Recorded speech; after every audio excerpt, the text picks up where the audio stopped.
نزل به الروح الأمين على قلبك لتكون من المنذرين بلسان عربي مبين.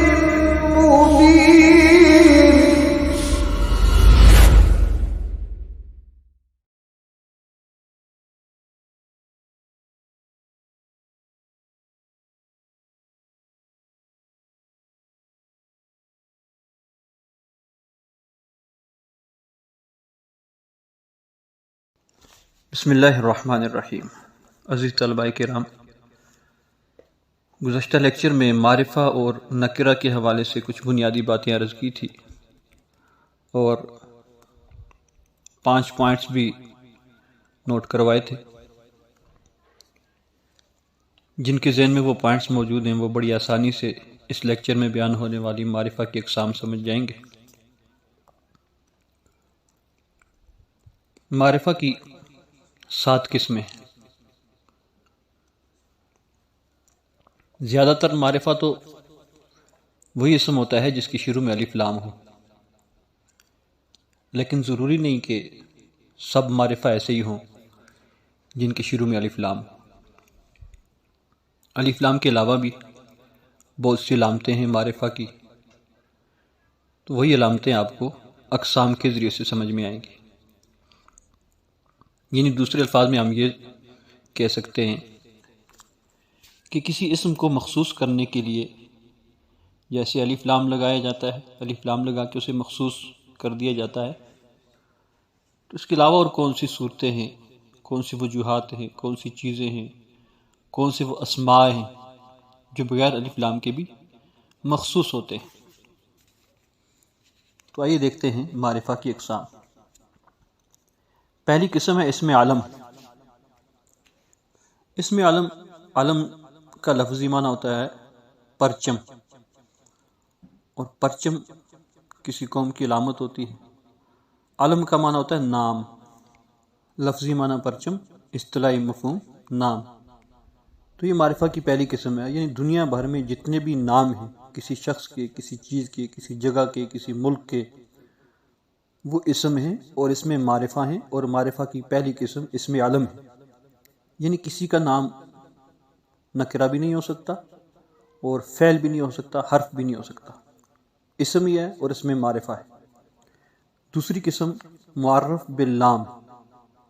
ایسا اسم جس کی شروع میں الف لام لگا ہو، یا پہلے بھی سن چکے ہیں. اس الف لام کو لام تعریف کہتے ہیں. تو جس اسم کی شروع میں الف لام ہو، لام تعریف ہو، وہ اسم ہے اور اس میں معرفہ ہے. اور اس میں معرفہ کی قسم معرف باللام ہے. دوسرے الفاظ میں جس بھی اسم کی شروع میں الف لام ہو وہ نکرہ بھی نہیں ہو سکتا، وہ فعل بھی نہیں ہو سکتا، وہ حرف بھی نہیں ہو سکتا. لامی تعریف کے کیا قواعد و ضوابط ہیں اور کیا فارمولہ ہے، یہ انشاءاللہ الگ سے ایک لیکچر اس پہ ریکارڈ کروں گا. تیسری قسم ہے اسم ضمیر. ضمیر کسے کہتے ہیں؟ ضمیر اس اسم کو کہتے ہیں جو کسی کے نام کی جگہ استعمال ہو. بات کرتے ہوئے گفتگو کے دوران، کلام کے دوران کسی کا نام پہلے گزر چکا، اب ہم اس نام کے حوالے سے ضمیریں استعمال کرتے ہیں. مثال کے طور پہ عابد مسجد گیا، اس نے وہاں نماز پڑھی، اس نے وہاں لوگوں کو واعظ و نصیحت کی، پھر وہ وہاں سے واپس گھر آیا، اس نے کھانا کھایا، پھر وہ اپنی کتابیں لینے چلا گیا. اس نے کتابیں لی اور کھول کے پڑھنا شروع کر دی، اور اس نے موبائل اٹھایا اور لیکچر سننا شروع کر دیا. یہ جو وہ وغیرہ جو میں نے عابد کے لیے استعمال کیے ہیں، شروع میں ایک ہی دفعہ عابد کا نام استعمال کیا، اس کے بعد وہ مسجد گیا، اس نے یہ کیا، وہ کتابیں لینے چلا گیا، اس نے موبائل اٹھایا، یہ وہ اور اس وغیرہ، یہ سب ضمائر ہیں. اسے اسم ضمیر کہتے ہیں. یہ چونکہ خاص ہوتی ہیں اسی شخص کے ساتھ جس کا پہلے نام گزرا ہوا ہو، اسی کے لیے استعمال ہوتے ہیں یہ اسماء، تو اس لیے یہ ضمائر بھی معرفہ ہوتے ہیں. تو کوئی بھی ضمیر نکرہ نہیں ہوتی، فعل ضمیر نہیں ہو سکتا، حرف ضمیر نہیں ہوتا. ان ضمائر کا بڑا عمل دخل ہوتا ہے کلام میں، ترکیب میں، جملوں کے جوڑنے توڑنے میں، کسی عربی جملے کا اردو میں معنی کرنے یا اردو سے عربی میں کنورٹ کرنے میں بڑا عمل دخل ہوتا ہے. اور ان کی اچھی خاصی تعداد بھی ہے. اس میں ضمیر پر بھی انشاءاللہ علیحدہ سے ایک مکمل لیکچر ریکارڈ کیا جائے گا. چوتھی قسم ہے اس میں اشارہ. اس میں اشارہ جو اشارے کے لیے استعمال ہوں، یعنی ایسے اسماء عربی میں جو اشارے کے لیے استعمال ہوتے ہیں. فزیکل اشارہ، سامنے نظر آنے والی چیز، قریب ہو تو کہتے ہیں ھذا، دور ہو تو کہتے ہیں ذالکا. تو یہ اسماء اشارہ، یہ بھی چونکہ مخصوص چیز کی طرف اشارہ کیا جاتا ہے اس لیے یہ معرفہ ہیں، نکرہ بھی نہیں ہو سکتے، فعل بھی نہیں ہو سکتے، حرف بھی نہیں ہو سکتے. ان پر بھی انشاءاللہ علیحدہ سے ایک لیکچر ریکارڈ کرنا ہے، چونکہ ان کی تعداد 10 ہے جو عربی میں اشارے کے لیے استعمال ہوتے ہیں. اردو میں تو بہت کم استعمال ہوتے ہیں. یہ اور وہ، بس بات ختم. مؤنث مذکر کی اردو میں کوئی تمیز نہیں ہوتی. دور آدمی کوئی بیٹھا ہو، مرد ہو عورت ہو، ہم وہی کہیں گے. کوئی قریب ہو تو ہم یہی کہیں گے. یہ اور وہ دو ہی چیزیں بس. عربی میں مؤنث کے لیے الگ، مذکر کے لیے الگ، واحد کے لیے الگ، تثنیہ کے لیے الگ، جمع کے لیے الگ. تو اس طرح سے یہ تقریباً 10 کے قریب اسماء بن جاتے ہیں. اگلی قسم ہے 5ویں قسم، اس میں موصول. یہ بھی اشارہ ہی ہوتا ہے لیکن یہ فزیکل اشارہ نہیں ہوتا، یہ ذہنی اشارہ ہوتا ہے. کسی کی ذہن کو کسی طرف متوجہ کرنے کے لیے اشارہ کیا جاتا ہے. اسے اس میں موصول کہتے ہیں. اردو میں تو ایک ہی طرح کے الفاظ استعمال ہوتے ہیں. مثلا کوئی شخص سامنے دور بیٹھا ہوا تو ہم کہیں گے وہ آدمی. اور کوئی آدمی تاریخ میں گزرا ہے اور ہم اس کی بات کر رہے ہیں، ہم کہیں گے وہ آدمی جس نے بغداد فتح کیا تھا. دونوں کی وہ کا لفظ ہے. لیکن عربی میں فزیکل اشارے کے لیے اور ذہنی اشارے کے لیے اور اسم استعمال ہوتا ہے.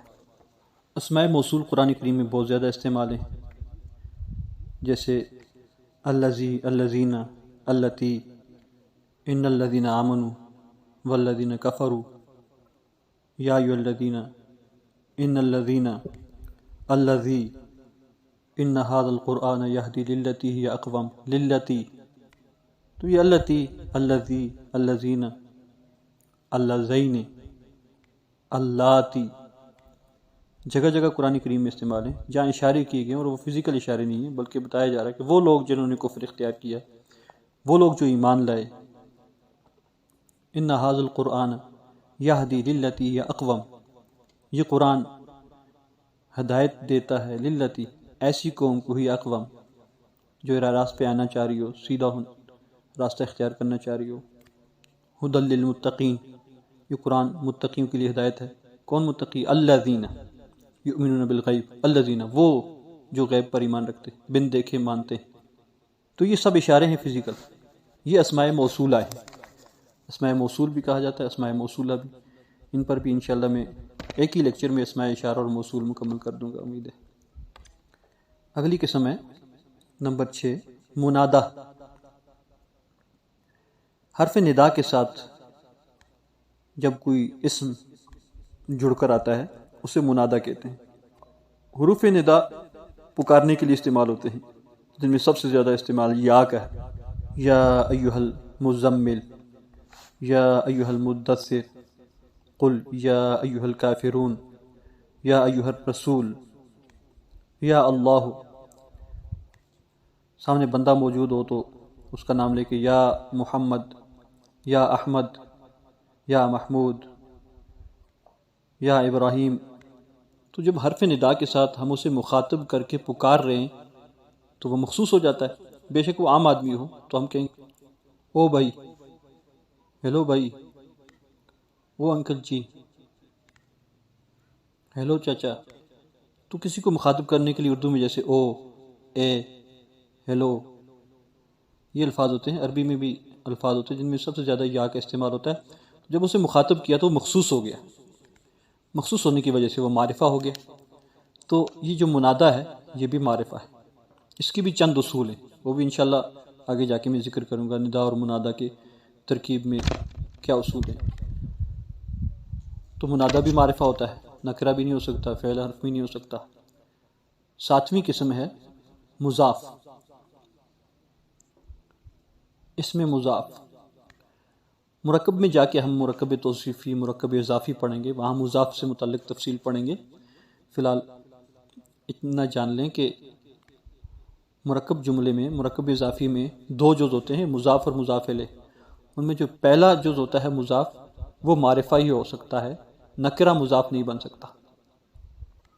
اردو میں مضاف کی پہچان ہوتی ہے، دو کے درمیان کا، کی، کو وغیرہ آتے ہیں۔ زید کی کتاب، احمد کا قلم، کتاب زید، قلم احمد۔ تو ان میں جو مضاف بن رہا ہے کتاب اور قلم، یہ چونکہ کسی ایک آدمی کی طرف اس کی نسبت ہو جاتی ہے کہ یہ اس کی ملکیت ہے، اس وجہ سے وہ خاص ہو جاتا ہے۔ تو مضاف بھی معرفہ کی قسم ہے، مضاف نکرہ نہیں ہو سکتا، اور نہ فعل اور حرف۔ تو یہ ہم نے پڑھی آج اس میں معرفہ کی 7 اقسام۔ اسم علم، کسی کا نام، معرف باللام، ایسا اسم جس کی شروع میں الف لام ہو۔ اسم ضمیر، جو کسی نام کی جگہ عبارت میں استعمال ہو۔ اسم اشارہ، فزیکل اشارہ کرنے کے لیے جو اسم استعمال ہو۔ اسم موصول، ذہنی اشارے کے لیے جو اسم استعمال ہوتے ہیں۔ اور منادہ، جو کسی کو پکارنے کے لیے جب اس کا نام لے کر پکارا جاتا ہے یا اس کو مخاطب کر کے پکارا جاتا ہے، بے شک وہ نکرہ ہو، لیکن جب اسے مخاطب کیا جائے وہ معرفہ ہو جاتا ہے۔ اور مرکب اضافی میں مضاف، یہ سب معرفہ ہوتے ہیں، یہ نکرہ بھی نہیں ہو سکتے، اور فعل حرف تو ہو ہی نہیں سکتے، چونکہ یہ اسم کی قسمیں ہم پڑھ رہے ہیں۔ سبحان اللہ و بحمدہ، سبحانک اللہم و بحمدک، ونشہد ان لا الہ الا انت نستغفرک ونتوب الیک۔